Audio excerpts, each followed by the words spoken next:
اپنے ساتھ حضرت عمر بن عبد العزیز بادشاہ تھے. آواز دی گھر میں بیٹھے, بیٹی پانی کا پیالہ تو لاؤ. بیٹی خاموش ہو گئی. ساتھ والا کمرہ بیٹی کا. پھر آواز دی, بیٹے سن رہی ہو؟ کہ ابا جی سن رہی ہوں, پانی کا پیالہ دینا. بیٹی خاموش ہو گئی. تیسری آواز دی تو زوجہ پانی لے کے آ گئی. نے کہا حضور پانی. حضرت عمر بن عبد العزیز کو غصہ آیا, کہنے لگے بچے کس لیے ہیں, وہ خود کیوں نہیں آئی؟ اب اتنی نافرمان ہو گئی ہے کہ ایک پیالہ پانی کا باپ کو نہیں دے سکتی, کیوں نہیں آئی؟ تو زوجہ کہنے لگی چلیں درگزر کریں. اس نے کہا ابا کو نہیں بتانا, پی لے. کیوں نہیں بتانا؟ بتاؤ کیوں نہیں آئی؟ میں نے اس کو پکارا تھا, تمہیں پکارتا تو تم آتی, تمہیں بتانا پڑے گا. جب بات ذرا آگے بڑھی تو ماں تھی نا, بات بیٹی کی تھی, تو اماں رو پڑی, آنکھوں میں آنسو آئے. کہا کیوں روئی ہو؟ کہنے لگی بیٹی کا پجامہ پھٹ گیا, دوسرا ہے نہیں, اور آپ لے کے بھی نہیں دیتے. کمرے میں بیٹھ کے تو پجامہ سی رہی ہے, تو کہہ رہی تھی ابا کو بتانا نا, انہیں تکلیف ہوگی.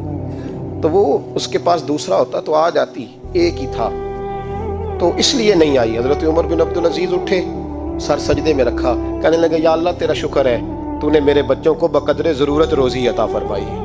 یا اللہ تیرا شکر ہے. ایک روایت میں نے پڑھی, کلیجہ منہ کو آیا. مصطفیٰ کریم بیٹھے تھے, تو سیدہ عائشہ صدیقہ رضی اللہ تعالیٰ نے عرض کی یا رسول اللہ صلی اللہ علیہ وسلم, وہ دیکھیں سیدہ فاطمہ آ گئی ہیں, وہ دیکھیں بی بی صاحبہ بغیر بتائے آ گئیں. حضرت فاطمہ الزہرا آئی, حضور نے فرمایا فاطمہ بغیر اطلاع کے, حضور چھوٹا سا کام تھا, کیسے آئی ہو؟ تو بی بی صاحبہ نے نا, عورتوں کا پلو ہوتا ہے نا چادر کا, پلو کھولا تو ایک روٹی بندھی ہوئی تھی, ایک روٹی چادر میں. یہاں لوگ زیور باندھتے ہیں, دولت باندھتے ہیں, ایک روٹی حضرت فاطمہ نے پلو میں باندھی, کھول کے پیش کی. کہ بیٹے یہ کیا ہے؟ کہ ابا جی کئی دنوں سے گھر میں روٹی نہیں پکی تھی, آج علی کچھ جون لائے تھے, پیسے ہیں, چند روٹیاں بنی ہیں, تو بچوں نے تو کھا لیا, تو میرے سامنے بھی ایک روٹی آئی تھی, میں نے لقمہ توڑا ہے تو مجھے خیال آیا پتہ نہیں مصطفیٰ نے کھایا ہے کہ نہیں کھایا, پتہ نہیں حضور نے روٹی کھائی ہے کہ نہیں, میں لے کے حاضر ہو گئی ہوں, مہربانی فرمائے. تو فرمایا بیٹے بیٹھ جا. حضرت فاطمہ بھی بیٹھ گئی. سیدہ عائشہ کہتی ہیں حضور بھی بیٹھ گئے. فرمایا فاطمہ کتنے دنوں سے نہیں کھایا؟ عرض کی حضور 3 دن سے. فرمایا بیٹے میں نے 5 دن سے نہیں کھایا, آ جا. دونوں باپ بیٹی مل کے کھاتے ہیں. روٹی 2 حصوں میں حضور نے بانٹی. فرمایا چلا دی تو کھا, آدھی میں کھاتا ہوں. حضرت فاطمہ نے لقمہ توڑ کے منہ میں رکھا تو رو پڑی, حضور 5 دن سے نہیں کھائی. فرمایا بیٹے چپ کر, ہمارا دنیا سے کیا تعلق, ایک پل رہ گیا ہے, بس اللہ پھر جنت کی ساری نعمتیں عطا فرمائے. رونے والی بات ہی نہیں ہے اس میں, بس ہمارا کیا تعلق, ایک پل ہے, پھر مالک بڑا کچھ عطا کرے گا. او بھائی, جو کائنات کے مالک و مختار تھے, جو ابرو کا اشارہ کریں تو حضرت جبریل جنت کی نعمتیں لے کے آ جائیں, انہوں نے تو دنیا کی جانب توجہ ہی نہیں کی, ان کا تو خیال ہی نہیں آیا. دنیا ہی دنیا, دولت ہی دولت, ہر آدمی دولت کے ترازو میں تلنے لگا ہے. اب تو کلیجہ پھٹتا ہے.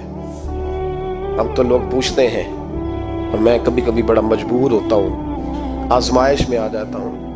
لوگ کہتے ہیں جناب آپ سے کچھ قرآن کی آیات سننی ہے, آپ کتنے پیسے لیں گے؟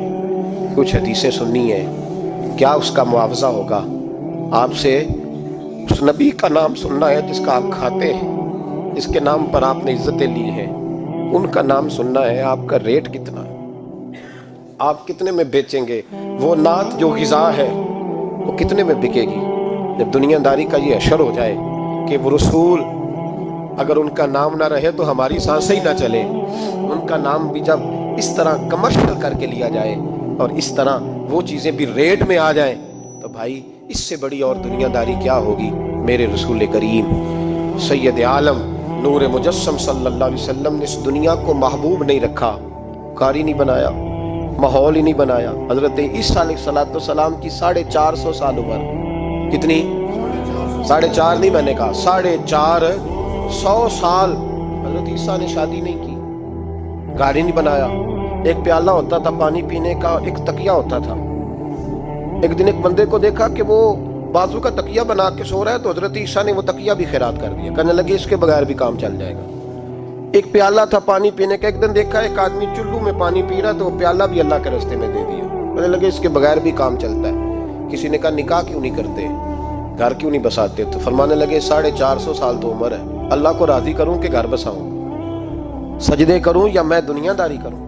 بھائی اسلام نے آپ کے لیے سہولت کر دی، میرے لیے آسانی کر دی کہ تیرا بچے پالنا بھی عبادت ہے، تیرا گھر بار چلانا بھی دینداری ہے، لیکن مقصود نہ اس کو بنا، اس کو مقصود نہ بنا، دنیا داری میں اتنا الجھ نہ، بقدر ضرورت لے، اس طرح کا رویہ اختیار نہ کر. اور ایسا ہو سکتا ہے ابھی چند سال ہوئے مولانا عبدالستار خان نیازی علیہ رحمہ نے پردہ کیا، وفاقی وزیر رہا وہ شخص، زمانہ بتایا، پاکستان کی میلی سیاست کے اندر رہ کے وقت گزارا، لیکن جب ان کا جنازہ اٹھا تو ان کے اکاؤنٹ میں اتنے پیسے نہیں تھے کہ کفن کا کپڑا بھی خریدا جا سکے، کفن کے کپڑے کا بھی پیسہ نہیں تھا. او بھائی یہ لوگ ہیں یار، وفاقی درجے کا شخص ہو کے گزرے اور وزارتیں اس کے آگے پیچھے بھاگیں، اور ہر الیکشن میں وہ بندہ MNA کی سیٹ جیت جائے، اگر رخصتی کا وقت آئے تو اس کا حال یہ ہو کہ کوئی شخص کہے کہ چلو 250 اکاؤنٹ سے نکلا ہے تو باقی مجھ سے لے لو تاکہ کفن کا بندوبست ہو سکے. اس کا مطلب ہے کہ آج بھی یہ رنگ ہوتا ہے.